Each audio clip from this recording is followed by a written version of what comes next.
We spend so much time on land that it's hard to believe that the Earth is covered with 71% water. Hi, I'm Rhonda. I work for the Monroe County Water Authority. It's my job, along with hundreds of others, to make sure that you have clean drinking water every day, and lots of it. Many of us take for granted that we'll always have water whenever we need it. Between bathing, washing dishes, doing laundry, running sprinklers, watering the plants, cooking, and most importantly, drinking, we use a lot of water each day. This video will show you how we take the water from Lake Ontario, clean it up, and have it ready for you and your needs. Hiya, kids. Chet the Cheetah here. Wow, look at this. I'm washing a car with my friends. Cars are cool. Too bad cheetahs don't need cars. Did you know that we can outrun almost any car? Zoom! That's fast. I like fast. I bet you do, too. Well then, let's quickly show you how those kids got all that clean water to play in and drink. Come on, follow me to my favorite summer spot, the lake.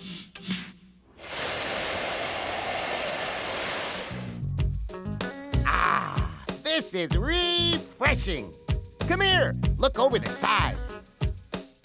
If you could see really, really deep down there, you'd see a huge pipe that goes all the way back 1.5 miles to shore.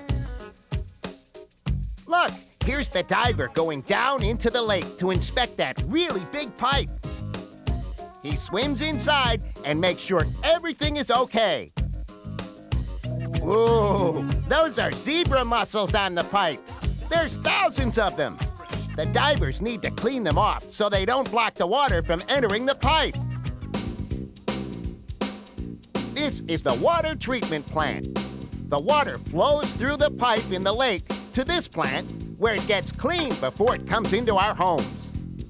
Come on inside. Let's check out how it all happens. First, the water goes through these flash mixers. They're 12 feet deep. That's practically 3 of you. Clumping substances called alum and polymer are added to the water to start the cleaning process for drinking water. Then, the water goes to the clarifiers. The clarifiers hold the water so the alum and polymer can get to work. Now it's on to the filters. Oh no, not the filters! Oh, all right, so I exaggerated. The filters are really cool, but hard to see because they're at the bottom of this basin. See all the stuff floating on top of the water? That stuff is the alum and polymer doing its job. They're like magnets. If there's anything in the water, like bacteria or even the tiniest pieces of dirt, they'll stick together to form globs called flock. I call it gunk. Some get heavier and sink to the bottom of the basin. Oh, time out for a note about gravity. You know, the thing that keeps your feet on the ground and not floating up in space? Gravity pulls the water down through the filters, which have 3 layers: coal, sand, and gravel.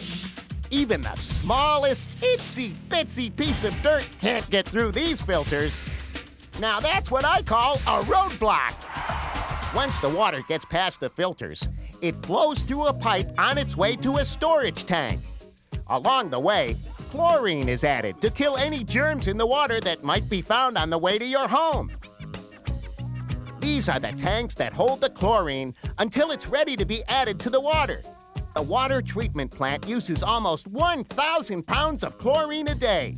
That may seem like a lot, but once it's mixed with millions of gallons of water, you don't even notice it in your drinking water.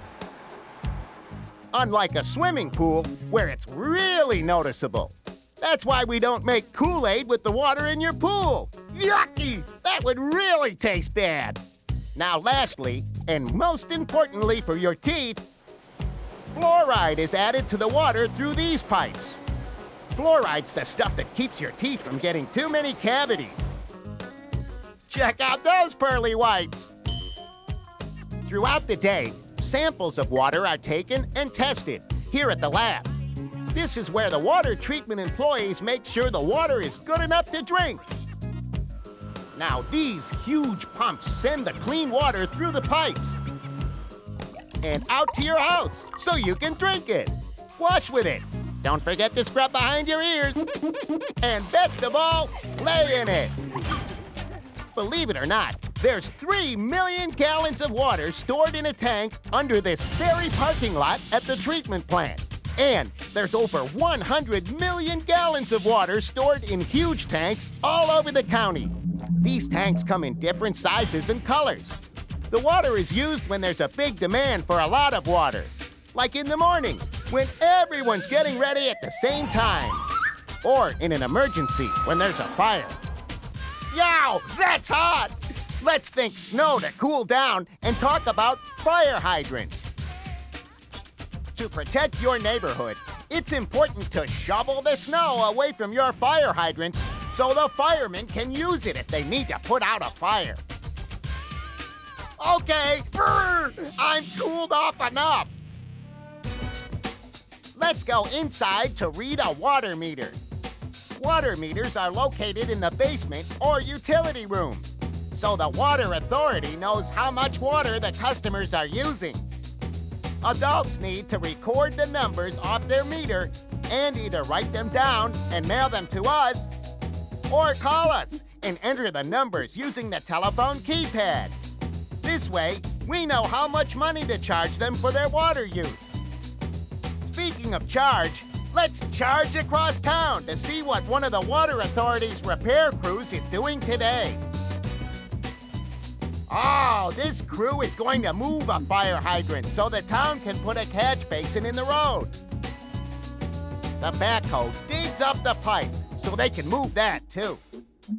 But first, the workers must turn off the valve on the pipe so the water stops flowing through it. Once it's turned off, they let the remaining water flow out of the hydrant until there's none left. Then they can get to work. Oh, good! Here comes the supply truck with a delivery of new pipes and valves. It looks like they got a lot of work to do. Hey, let's race back to the water fight. Hey, I gotta go. I want to get in on that fun. Ah!